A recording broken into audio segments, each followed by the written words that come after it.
कारांत के, आकारांत के, ठीक है, या इकारांत के। परंतु सर्वनाम शब्द में बहुत सारे पर्याय नहीं बनते, सिर्फ 3 लिंग के शब्द बनते हैं। जैसे कि आपने किम शब्द रूप कहा तो पुल्लिंग, स्त्रीलिंग और नपुंसकलिंग, इतना ही पर्याप्त है। इसी प्रकार तत् का बोला तो तत्, एतत्, तत् शब्द रूप में 3, पुल्लिंग, स्त्रीलिंग और नपुंसकलिंग। कुछ सामान्य सर्वनाम शब्द रूप है जो बार बार प्रयोग होते रहते हैं, और उम्मीद है आप लोगों को समझ चुके होंगे कौन कौन सा सर्वनाम शब्द रूप है।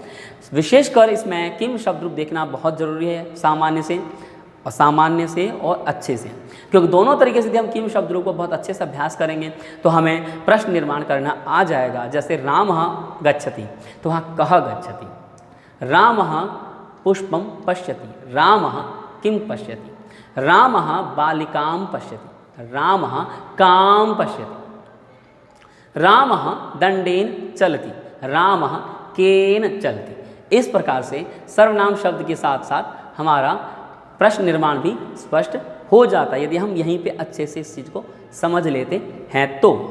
अब बात उठती है, जब हमने संज्ञा शब्द रूप समझ लिया, सर्वनाम शब्द रूप समझ लिया, तो क्या हमारी वो संस्कृत आ गई? नहीं। तब हमें कारकों का प्रयोग करना आ सकता है, वाक्यों का प्रयोग करना आ सकता है, परंतु क्रियाएं अभी भी अधूरी है। तब हम इसके बाद प्रारंभ करेंगे धातु परिचय।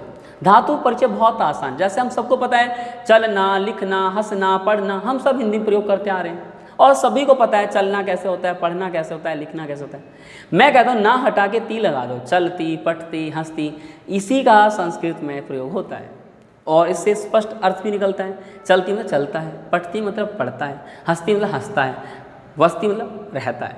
इस प्रकार से थोड़े से चेंज करने के बाद हमें धातुओं का प्रयोग भी सरलता से आ जाता है। जैसा कि आपको पता है, इसके बाद हमारे लिए बहुत महत्वपूर्ण हो जाता है धातु में भी 2 प्रकार को समझना। एक सामान्य धातु जैसे पढ़ती, हंसती, लिखती, हम सबको पता है इसका मतलब पढ़ना होता है, हंसना होता है, लिखना होता है। कुछ कुछ ऐसी धातुएं होती हैं जहाँ हमें थोड़ी प्रॉब्लम हो जाती है, जैसे कि दृश्य, वहाँ तो हंसती था फर्स्ट पार्ट में धातु परिचय में, दूसरे भाग में क्या है हमें बताया गया देखना का देखती नहीं होगा, पश्यती होगा, ठीक है।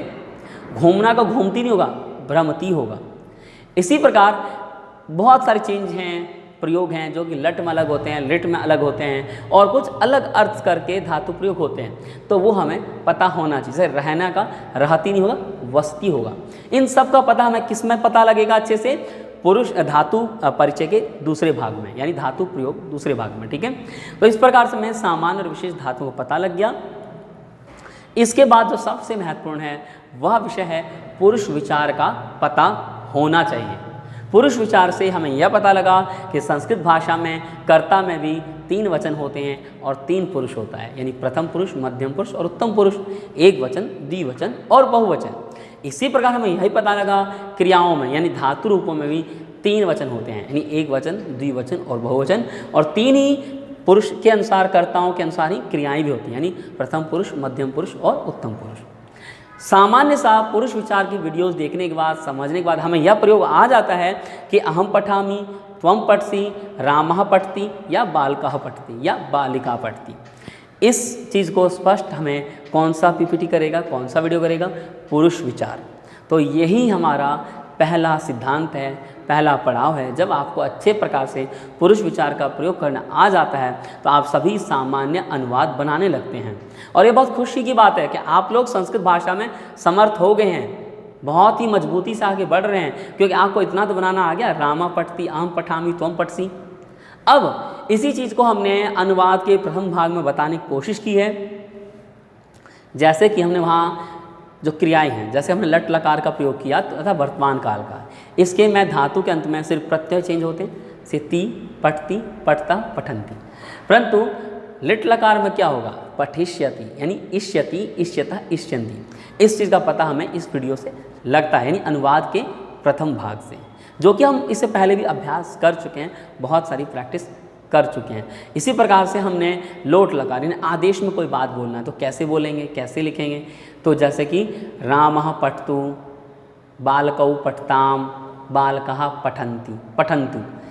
इस प्रकार से हमें यह प्रयोग करना आ गया। लोट लकार कैसे प्रयोग करेंगे, इसी प्रकार से लंग लकार कैसे प्रयोग करेंगे, जैसे बालकः अपठत, बालकौ अपठताम, बालकः अपठन।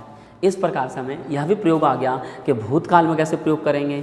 इसी प्रकार विधि लिंग लकार में कैसे प्रयोग करेंगे, बालकः पठेत, बालकौ पठेताम, बालकः पठेयु।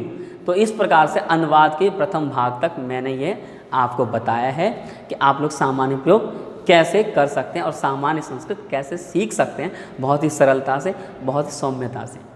ठीक है, अब इसके बाद अगली एक वीडियो और बनाऊंगा जिसमें कि आपको इसके आगे के अनुवादों के बारे में, आगे के भागों के बारे में भी बताऊंगा।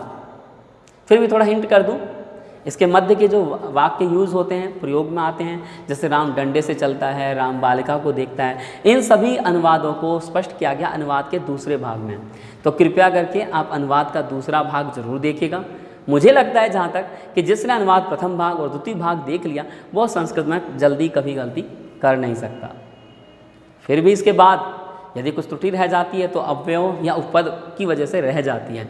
इसके लिए आप अनुवाद का तीसरा भाग जरूर देखिए, जो कि बहुत ही महत्वपूर्ण है आप लोगों के लिए, क्योंकि उसमें बताया गया है स है तो वाक्य कैसा बदलेगा। जैसे कि राम के साथ, तो राम से ना होगे रामेण, जैसे बालकः रामेण सह गच्छति।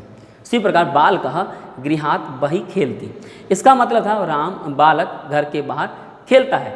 परंतु हम देखते हैं घर के, वहाँ तो षष्ठ्यांश गृहस्य, परंतु गृहस्य ना होके गृहात् हुआ। किस वजह से हुआ, क्यों हुआ, इस सभी के प्रश्नों का उत्तर आपको अनुवाद के तीसरे भाग में मिल जाता है। तो इस प्रकार से आप सारे अनुवाद अच्छे से कर सकते हैं। बस आपको 2-3 चीज़ों की प्रैक्टिस की जरूरत है, खासकर वोकेबलरी, जैसे हम शब्द भंडार कहते हैं। तो संस्कृत भाषा शब्दकोश करके हमारे पास बहुत सारी वीडियोस निकाली हमने, प्रथम भाग, द्वितीय भाग, तृतीय भाग, चतुर्थ भाग। आप लोग इन वीडियोस को देखिए, आपके शब्द बहुत स्ट्रॉन्ग हो जाएंगे, बहुत ही मजबूत हो जाएंगे और आप अनुवाद बहुत अच्छे से कर भी पाएंगे। इसी साथ अपने वाणी को विराम करता हूं और उम्मीद है आप सभी वीडियोस को ज़्यादा से ज़्यादा देखिए, संस्कृत भाषा का ज्ञान सीखिए और संस्कृत बोलिए। चलिए, जयतु भारतम, जयतु संस्कृतम।